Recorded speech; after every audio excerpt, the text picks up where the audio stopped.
All right, what's up, dudes? Welcome back. You're watching Duty's Daggers. We're talking about this little puppy today. This is the ABW, American Blade Works Slipjoint. I don't think they have a name for it. I think it's just called the Slipjoint, as far as I know. But check it out. USA made Slipjoint in MagnaCut.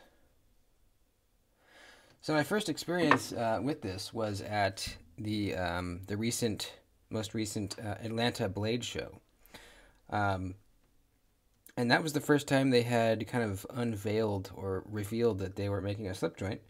This is the first time they've made a slip joint.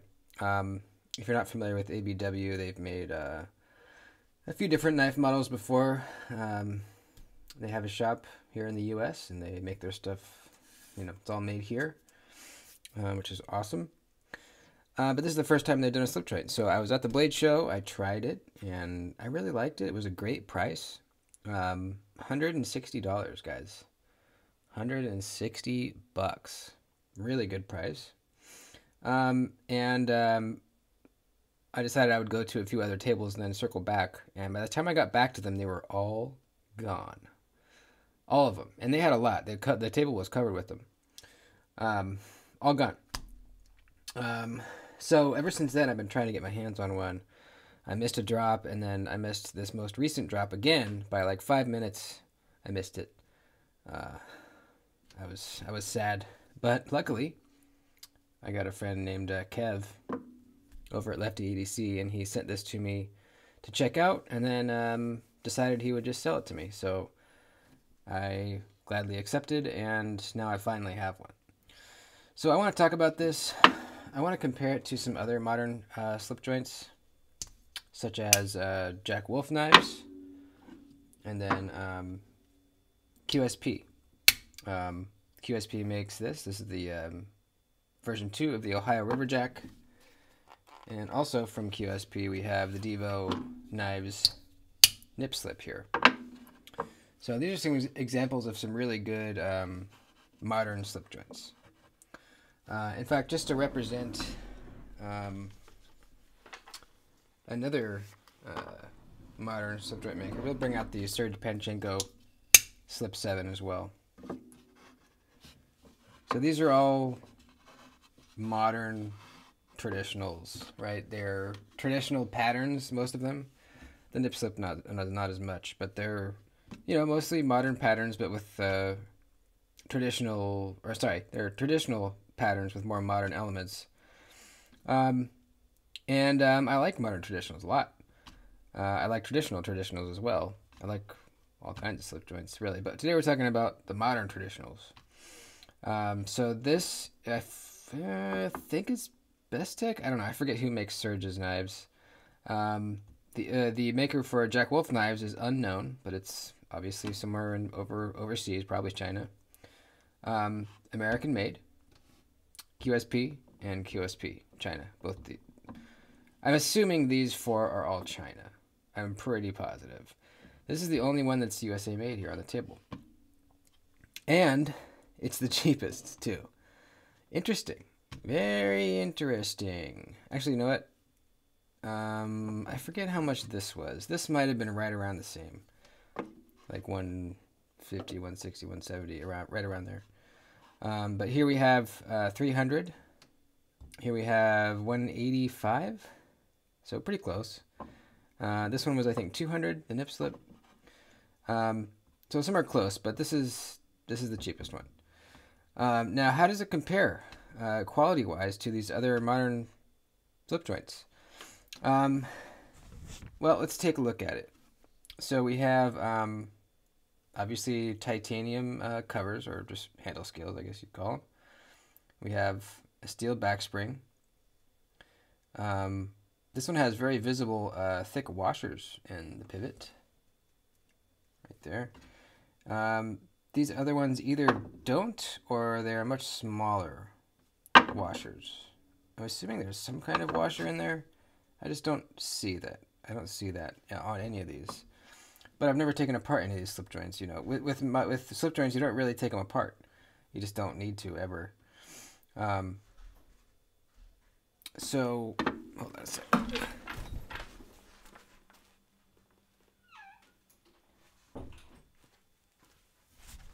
So what are we looking at quality wise? You know, fit and finish, build quality. Well, let's start with the back spring. So let's look at the back spring on this guy. It is kind of flush, but they put chamfers on every corner here, rather than having it be a seamless transition like on all these other ones. See how the edge of the back spring and the edge of the titanium are just perfect 90s with each other? They're not chamfered, so there's no groove in between them. This is just perfectly flat. This one, they're chamfered on all corners, so I don't like the look as much. I kind of prefer this sort of look where it's just seamless. It's a little more traditional looking, and I think just better looking. So there's that, and I'm not sure if that was an aesthetic choice or, you know, I'm not sure why. I'm not sure if it was easier to do it that way or what the reason is. But there's that. It's also not completely flush with the surface of the surrounding titanium. Like if you rub your finger across this way, it's kind of sticking up a little bit up here, and then in the middle it's kind of down below, and then back here it's pretty flush. And I think that's just a fit and finish thing. Now this is the first slip joint they've ever made, so keep that in mind. You know, they haven't had time to refine the process and get really good at it. Now, having said that, for their first slip joint, I think this is really good, and I think if they keep making these, I think future versions are going to be even better. So the back spring. Now, another interesting thing with the back spring is this top corner right here, where it's going to come in contact with the tang of the blade right here, is also rounded, as is the corner of the tang. So that interaction, both those surfaces are rounded as well, whereas all these other ones are not. So pretty seamless transition between the blade and the back spring on this one. On the ORJ, seamless. On the nip slip, seamless. And then the back spring on the slip 7 is kind of weird because it dips in. It's just different style. So that's not really a great comparison. So that's a thing. Again, I prefer it to be kind of seamless, like this, like all these. But that's just a, you know, everything I've mentioned so far is pretty much a visual thing, except like the unevenness here. That's probably a fit and finish deal. But having the chamfers on these edges and not having it seamless is more of an aesthetic thing. There is no milling on the inside of these scales. I don't think there's milling on any of these. Yeah, these are all full thickness. Oh, this one has the inlay, so you're taking away a little bit of weight. But these are all full thickness titanium scales, so no difference there. How about blade stock thickness? The nip slip, pretty close to the same. ORJ, pretty close to the same. Vampire Jack might be a little thinner. Slip 7 is a bit thinner, but pretty close. The grind. We have a really nice hollow grind on this guy. Really nice. It is thin behind the edge. In fact, it might be the thinnest on the table. Let's take a measurement here. We'll start back here. 7 thousandths. Let's move up a little bit. 7 thousandths again. Goes up a little bit to 9 thousandths up toward the tip. Nice and thin, man. That is excellent. Now this is also a hollow grind. 16 thousandths. Up at the tip, 16 thousandths again. So thicker, but this is still a great cutter. Ohio River Jack. We are looking. This is also a hollow grind, by the way. We're looking at pretty much the same as the nip slip, 15 to 16 thousandths. The Vampire Jack. We are 15 thousandths. They're all pretty much the same so far. And this one might be a little thinner. We have 15 thousandths again. Pretty much all the same. So this is the thinnest behind the edge at 7 thousandths. That's awesome. Sheep's foot blade shape. You know, this is a little more of a warny. This is definitely a sheep's foot.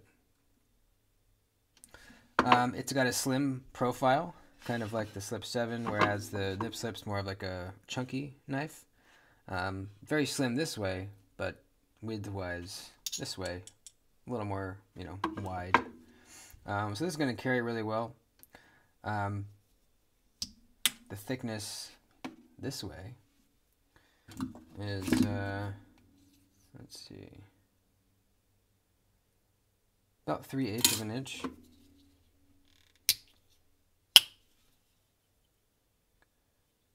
The nip slip is nice and slim. ORJ is a little thicker. Vampire Jack about the same, and the Slip 7 is going to be thinner. So pretty comparable for all those things. Now the walk and talk. This is a big deal among with slip joints. It's kind of the heart of the knife is the walk and talk. And if you're not a slip joint guy, the walk and talk just means the action of a slip joint.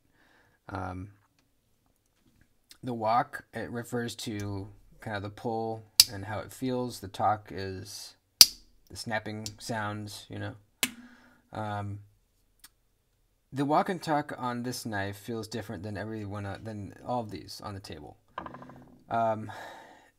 It feels like it was made by someone who doesn't normally make slip joints, and which is true, and you know, kind of makes sense.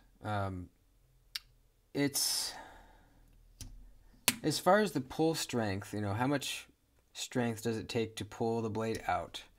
It's not that weak. I would say it's maybe a 5, 6, possibly.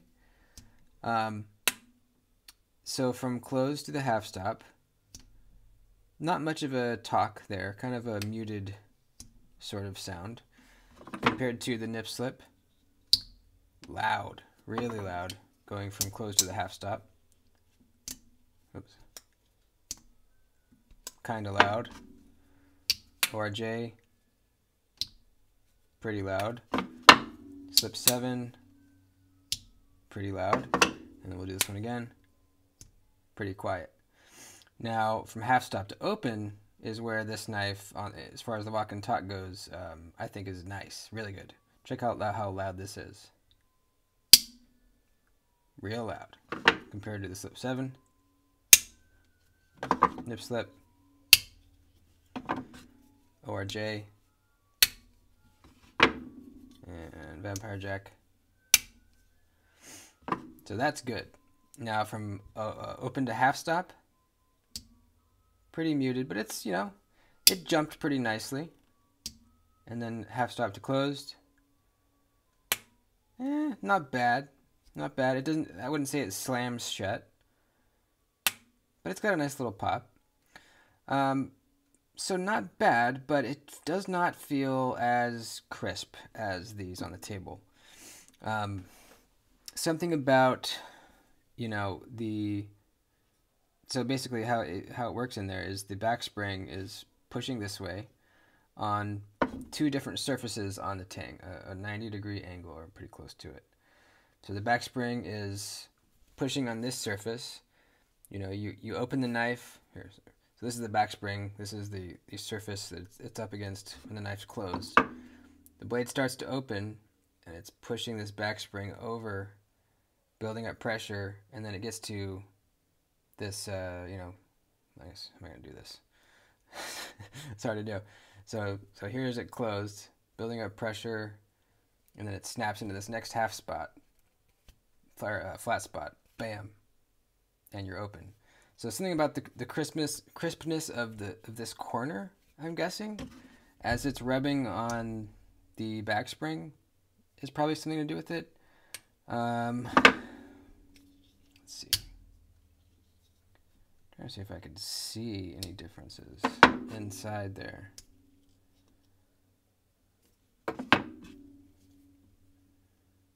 Not really. This corner might be a little more rounded than the others. I'm not really sure. Visually, I don't see a whole lot of difference. Whatever it is, the walk and talk is just not quite as crisp as all these other knives on the table. Is that a deal breaker for me? No. I still wanted this knife very badly. And the main reason for that, or a big reason for that, is it's USA made. We don't have a lot of USA made modern traditional slip joints. Very few. So that's cool. I really like that. Oh, another difference I'm just noticing or just realizing is we do have a stop pin in there. So a traditional slip joint does not have a stop pin. There's a little flat spot on the inside of the back spring that comes in contact with this part of the blade. Right here. You can see that kind of darker spot where it hits. And you can see that darker square inside there. Maybe you can. Right there, where it's hitting. The ORJ does have a stop pin also. Back in there. Slip 7 does as well. The nip slip and the slip 7 do. Jack Wolf does it kind of more traditional style, which I like, with no stop pin. This one has a stop pin as well. What was I saying? Boo boo ba, boo boo bee ba. What was I saying? Oh yeah, so it's an American-made modern slip joint, which is really cool. And it's, if this exact thing was made in China, I don't think I would buy it. And it's not because it's in China, it's because it has some flaws that I don't love about it that would push it over the edge of me not wanting it if it was Chinese made. Since it's USA made, those little things that I don't love, I can get over because it's USA made. And it's a really good price. $160 for a USA made slip joint is really, really cool. Now you might be saying, why would I buy a $300 Jack Wolf if I can buy, why would I buy a $300 Jack Wolf that's made overseas, in China probably, when I can buy a USA made titanium, modern slip joint for $160? My answer to that is the feel and the fit and finish. The fit and finish on Jack Wolves is just impeccably good. Really, really good. The walk and talk on Jack Wolves is some of the best in modern slip joints. And then you have, obviously the designs from Jack Wolf. You have a wide variety of them. With this, you only have one to choose from. So those are the reasons why. I would say I think a Jack Wolf is still something that's not made obsolete by this knife. All that being said, I still like it. I still bought it. I'm still going to carry it. And there's little things that bother me, like the gaps here, the kind of mushy walk and talk a little bit of mush there is fine. It's fine with me. Also, the sharpening trail is not bad. I think with one, maybe two sharpens, you're going to start getting a little smile there. The plunge grind starts to get thick pretty much right at the edge termination. But, it's a lot better than some slip joints, that's for sure. So there you go. that's kind of my take on the American Blade Works slip joint. Let me know what you guys think.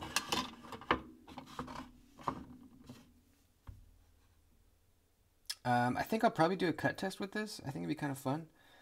Just see how well it slices and see how the magnet cut is. And it is very sharp, which is great. I love the stonewash finish on the blade. It looks nice. Yeah, it's a pretty cool knife, man. I'm probably just going to carry it loose in my pocket. I've been kind of doing that recently with my modern slip joints, giving it kind of a worn, pocketed look, you know, kind of jangling around with the other things in my pocket. I'm kind of liking that finish. So, anyways, there you go. Please like the video before you head out. I'd appreciate it.